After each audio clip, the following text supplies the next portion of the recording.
Une déception à la hauteur de l'événement. Les jeunes du Pau FC remerciés par les 4000 spectateurs du Noustecamp après une défaite logique mais amère 2-0 contre le centre de formation de l'AS Monaco. C'était impossible pour nous de perdre ici chez nous. On n'avait jamais perdu depuis le début de l'année. Il y a tout le monde qui a fait le déplacement. C'est compliqué à digérer, mais bon, on peut être fiers de nous, ressentir la tête haute. Voilà, c'est le jeu, c'est Monaco, c'est un club pro en face. Voilà, c'est comme ça. Honnêtement, on a joué face à une très belle équipe qui était au-dessus de nous, c'est le foot. Mais les garçons sont bien battus, c'est l'essentiel. Et un sentiment de déception et de fierté à la fois.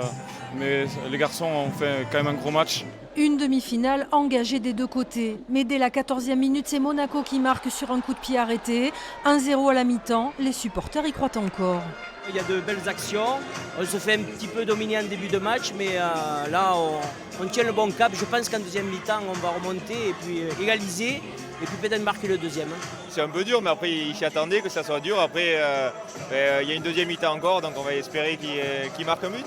Une très bonne réaction du Pau FC là, après le but justement.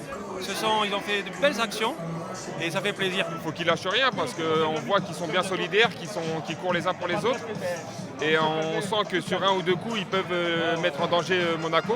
En deuxième mi-temps, le Pau FC se crée de nombreuses occasions sans pouvoir concrétiser. La douche froide arrive à la 87e minute avec ce second but.